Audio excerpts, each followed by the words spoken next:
A paz do Senhor, meus queridos, graças a Deus, vamos abordar mais uma aula nesse novo trimestre, né? O primeiro trimestre de 2023, né? Já chegamos em 2023, já estamos, né? No caso, né?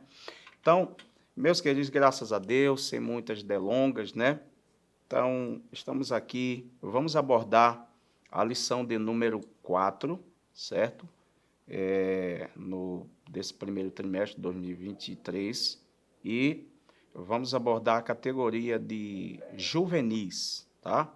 Então, vamos abordar os jovens, né? Juvenis e tem a faixa etária de 15 a 17 anos e vamos abordar este tema que é o ministério da igreja na atualidade. O ministério da igreja na atualidade.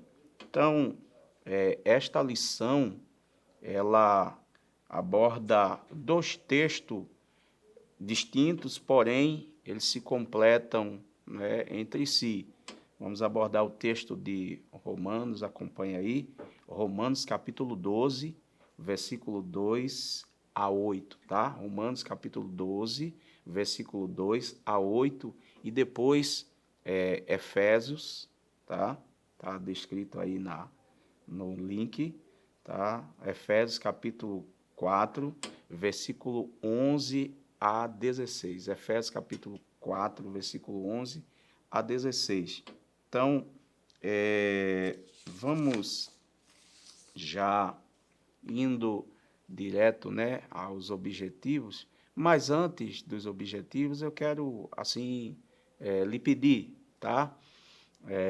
Que você, se já não é inscrito no nosso canal, se inscreva no nosso canal, participe, dê o seu like, dê o seu depoimento, diga se gostou da aula, alguma coisa que você queira abordar aí. Então, nós estamos aí para interagir, você interagindo conosco, isso é muito bom, tá bom? Deus continue abençoando a vossa vida.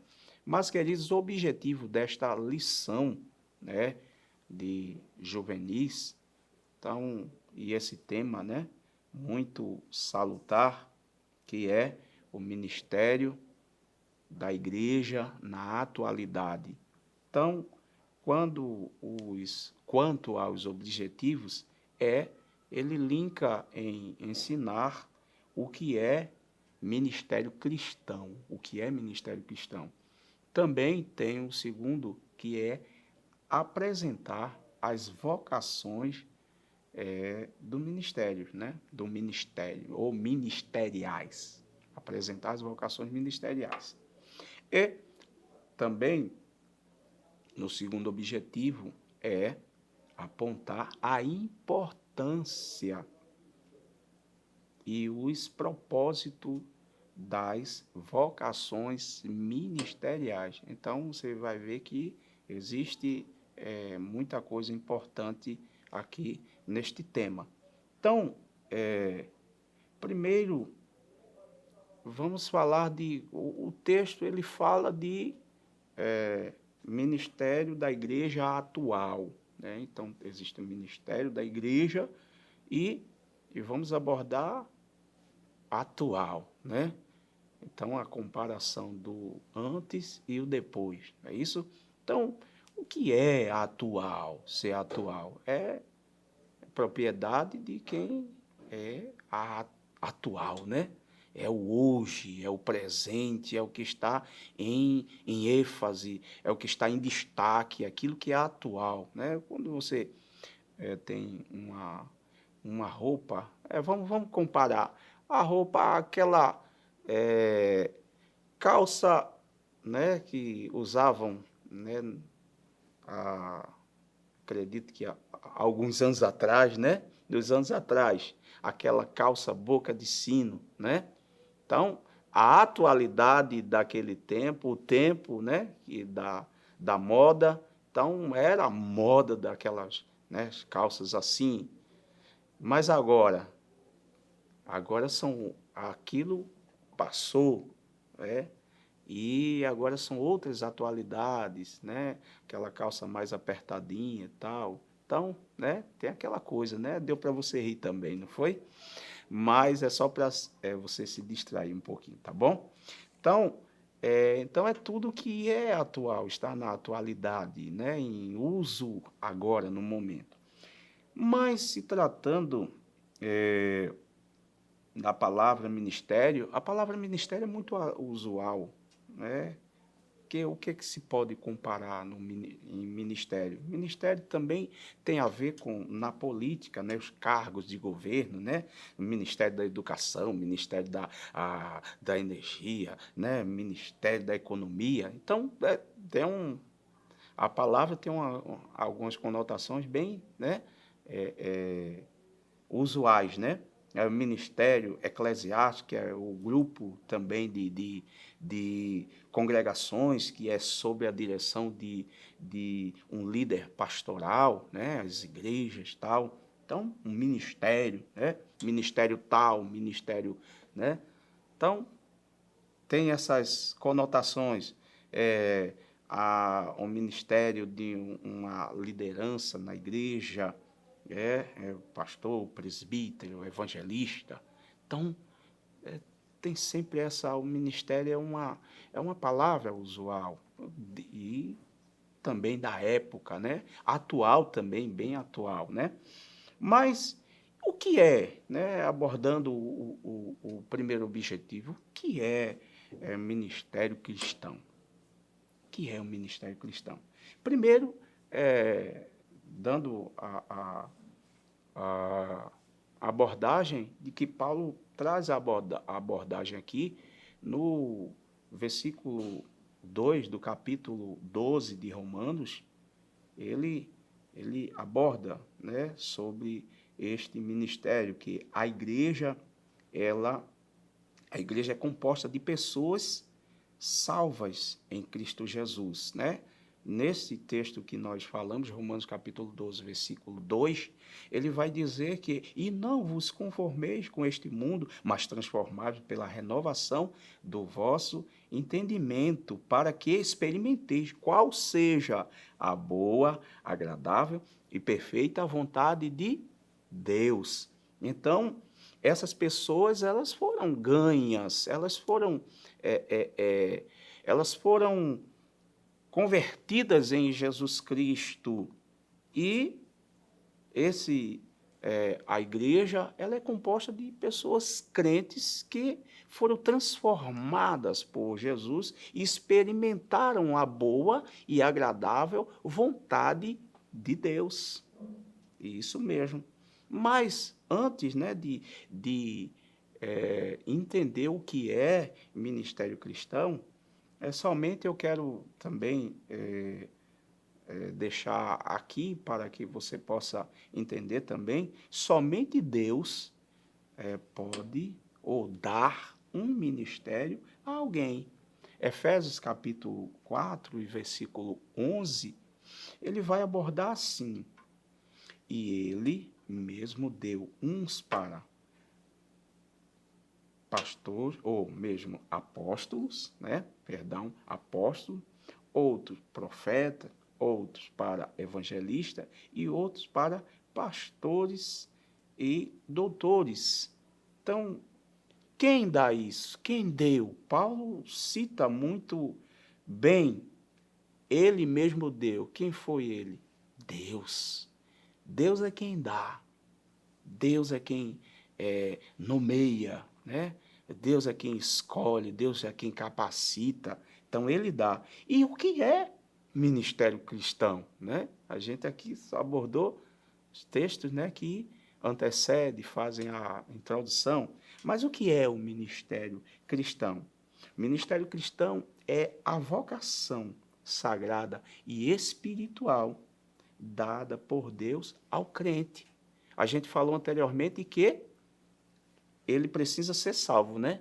Ele precisa ser convertido, ser crente, para ter este ministério espiritual e vem de Deus para ser desse ministério cristão. A gente também abordou aqui acerca de a palavra ministério é uma palavra usual, mas aqui estamos falando ministério cristão.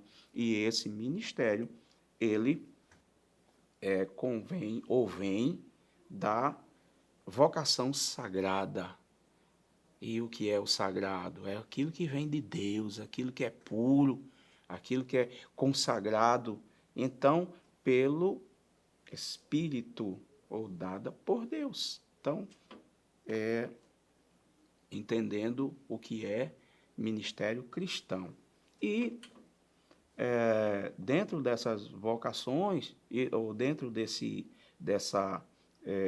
ministério, é natural, ou mesmo a natureza principal deste ministério é serviço, o serviço a Deus, o serviço ao reino e o serviço à igreja. Então, você percebe que tem três, naturezas, que regem, que envolve este ministério, esta vocação espiritual, né?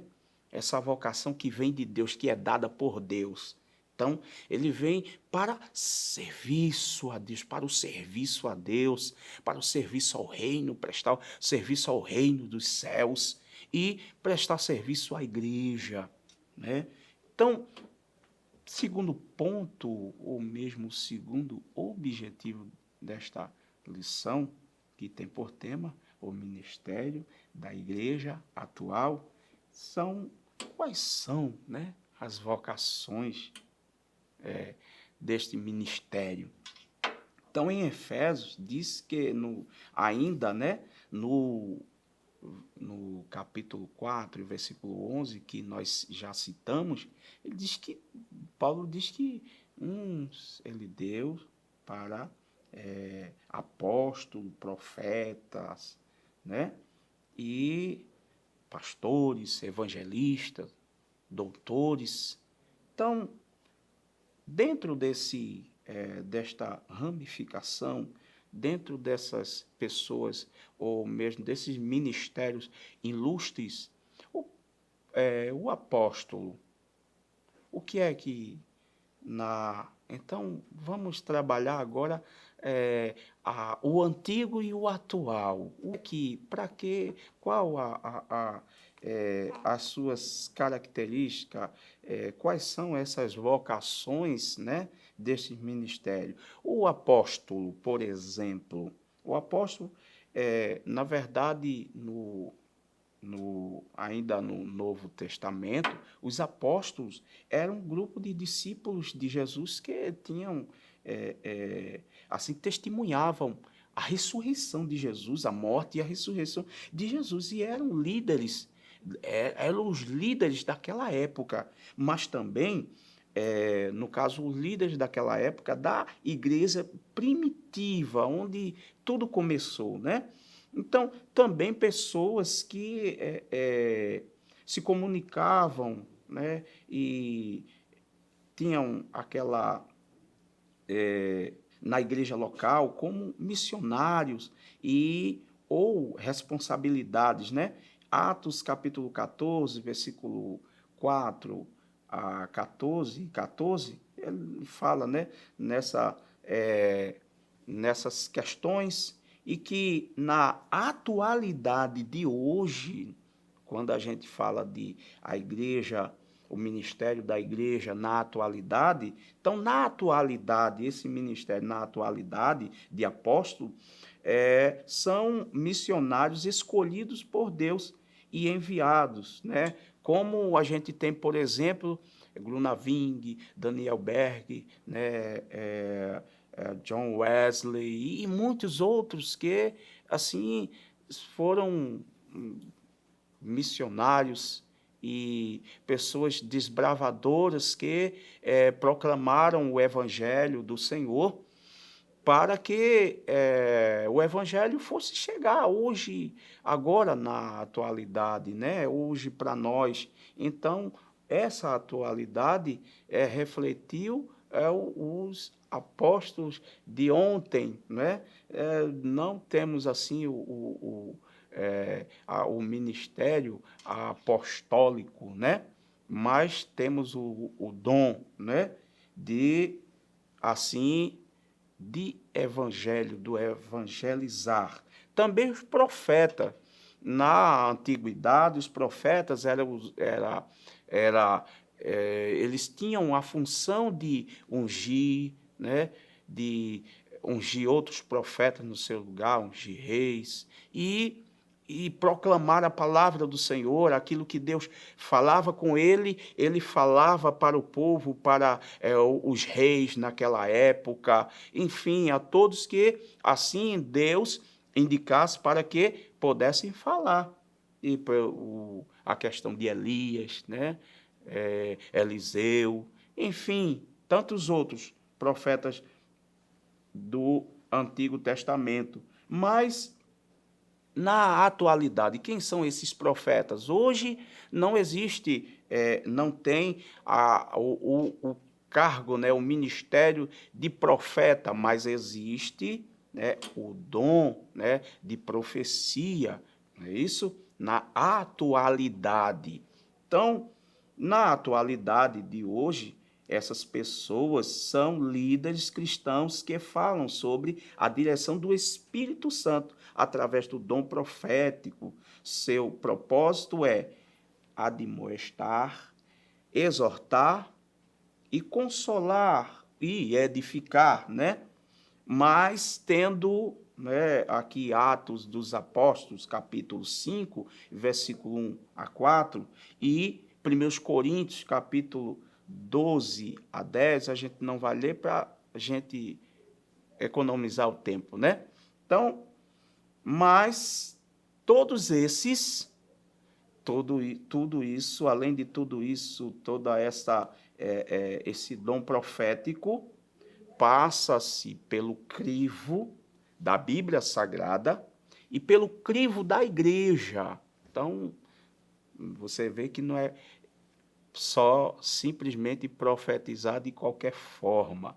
Então, existe também um crivo que Paulo também ele cita no capítulo 14 de 1 Coríntios, e o versículo 3 e 29, tá?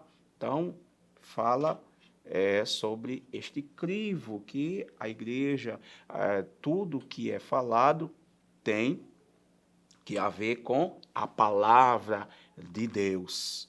E a igreja tem todo o livre arbítrio e acesso para provar, para testar, para ver, né? Como a igreja bereana, né? De Bereia, que analisava as escrituras, o que estava sendo falado. É isso? Então, o evangelista, ele também tem a capacidade de comunicar-se com as pessoas de vários perfis, de diferentes perfis. A gente dá, por exemplo, do Novo Testamento, né? De Filipe. Filipe, a qual foi incumbido daquela missão de transmitir aquela mensagem para aquele eunuco, né?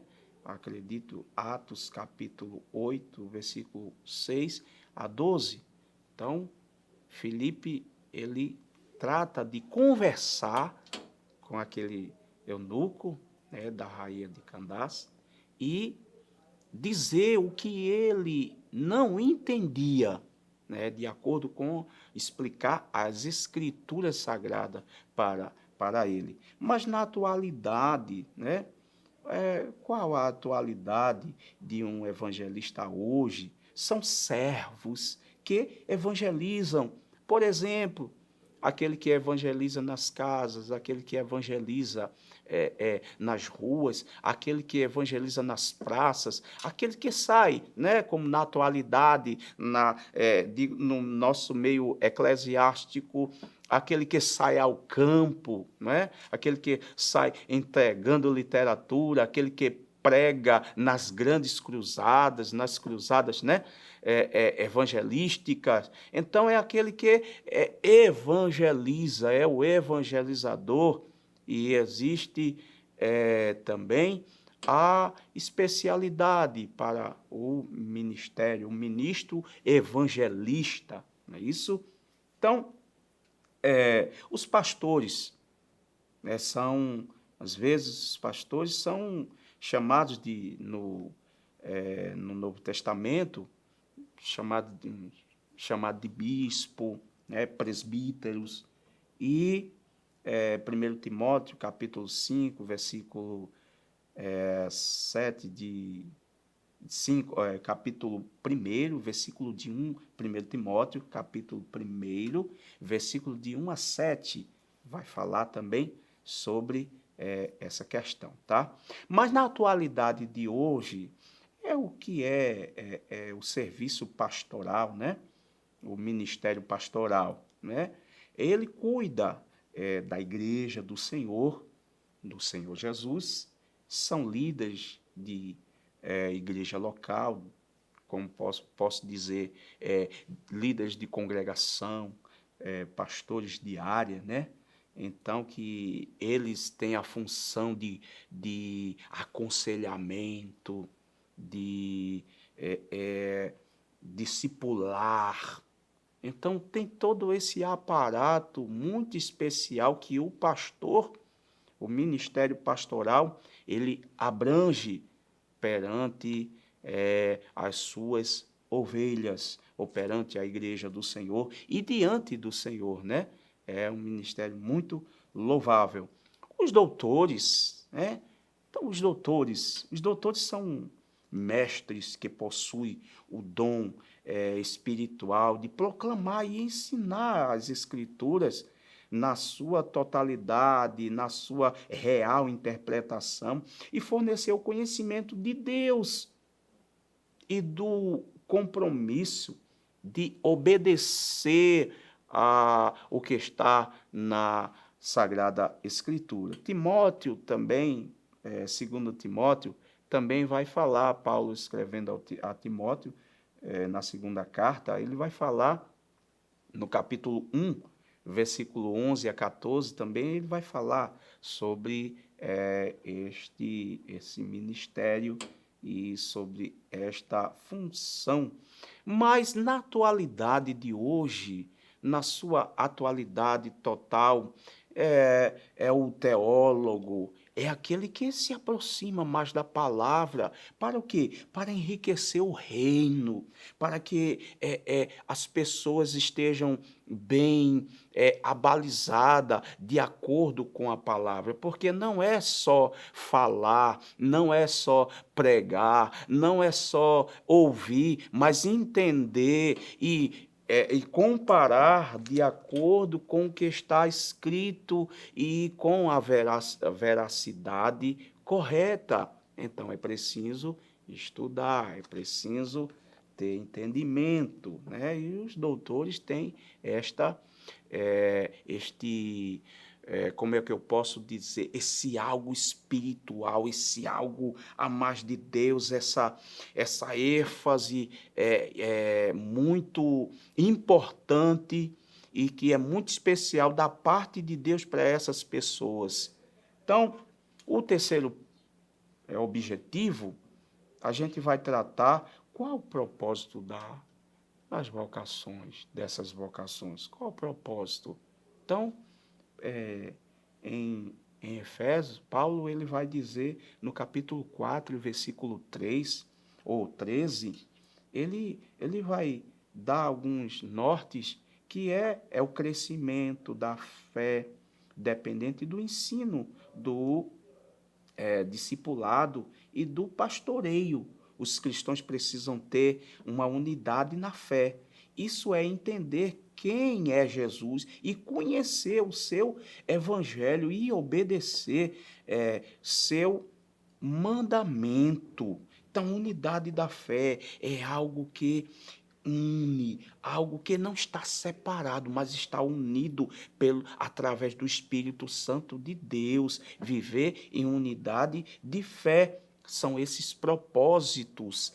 É como Paulo ele citou lá em Romanos capítulo 12, como leitura que a gente mostrou aqui, a leitura em classe, capítulo 12, versículo 2 a 8, mas mostrando do capítulo, versículo 4 em diante, ele fala que todos são membros de um mesmo corpo, para que, ele diz assim, porque assim como um corpo, temos muitos membros, e nem todos os membros têm a mesma operação. Aí diz, no versículo 5, assim nós que somos muito, somos um só corpo em Cristo. Somos muitos membros, como essa mão que você está vendo aqui. Ela tem, né, um dedo, o dedo mindinho, tal, o dedão, né, o dedo polegar, não é isso? O dedo indicador, mas estão unidos nesta palma aqui, né? Estão ajustados aqui e todos têm a sua funcionabilidade e são unidos, né? A unidade, estão unidos aqui e no corpo. Cristo é a cabeça, a gente somos os membros, braço, mão, unha, olho e a pele, tudo converge para o bem do corpo unido em unidade, num só lugar, num só propósito. Então, para o amadurecimento, qual é o propósito? Unidade da fé e amadurecimento. O crente maduro não segue modinhas religiosas, falsos mestres. Ele não é como uma criança que pode ser facilmente iludida, porque conhece a verdade. Efésios capítulo 4, versículo 14. Então, ele diz aqui que, e não vos conformeis, Paulo diz em Romanos capítulo 12, versículo 2, não vos conformeis com este mundo, mas transformados pela renovação do vosso entendimento. Então, o crente maduro, ele é um crente amadurecido, né? O crente que não anda com detido por qualquer coisa, vento de doutrina, qualquer coisa que aparece, ele se detém aqui, na palavra de Deus. Se você quer ser um crente cheio, um crente maduro, um crente conhecido, conheça a palavra de Deus, obedeça a seus líderes, seja crente, tenha o conhecimento, tenha amadurecimento, não fique chorumingando por qualquer coisa, e qualquer coisa vai deixar, eu vou deixar de ser crente, isso é coisa de crente que não é maduro, que não tem segurança, não tem conhecimento, mas quem entende a palavra, a repreensão para ele é favo de mel, né? Mas vamos para a conclusão. Primeiro, unidade de fé, né? Os propósitos, amadurecimento e também crescimento da igreja. Aí vamos dizer que para a igreja crescer, ela precisa ter submetida, ela precisa estar submetida a Cristo. Ela só pode crescer se estiver em unidade bem justo e interligado. Efésios capítulo 4, versículo 15 a 16. Então, ela tem que estar alincada, tem que estar balizada no corpo, que o cabeça é Cristo Jesus. Jesus é o cabeça da igreja. A igreja só cresce se estiver no mesmo propósito, em unidade de fé, amadurecida em crescimento, crescendo na graça, no conhecimento de Deus, em conhecer a Cristo. Quando se conhece a Cristo, cresce. Quando não se conhece a Cristo, regride, fica estagnada, fica sem força, fica sem um crescimento espiritual, fica parada, fica inerne, né?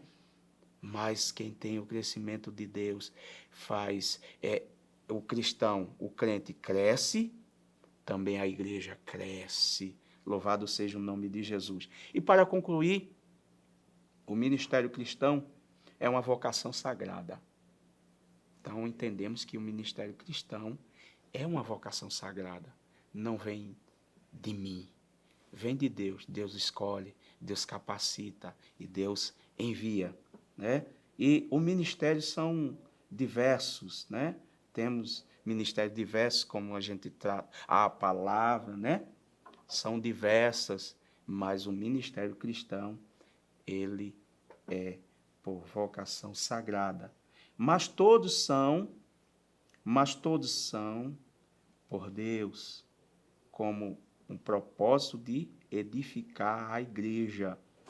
Então, esse propósito é para que a igreja esteja edificada, para que a igreja esteja abalizada na palavra de Deus, que cresça na graça e no conhecimento e seja próspero.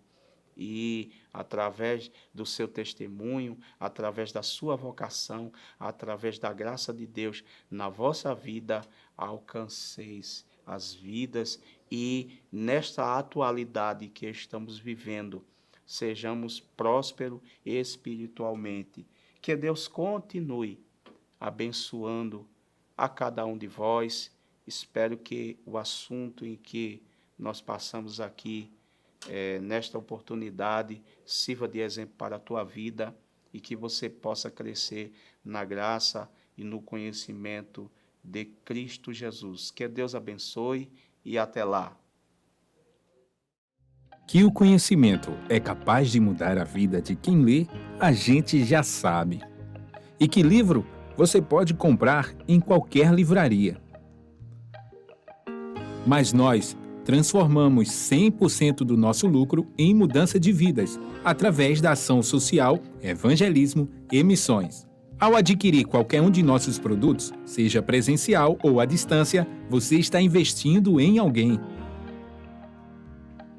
Na próxima vez que você for comprar livros ou artigos evangélicos, não vá em qualquer lugar. Vá na Livraria Arca Missionária.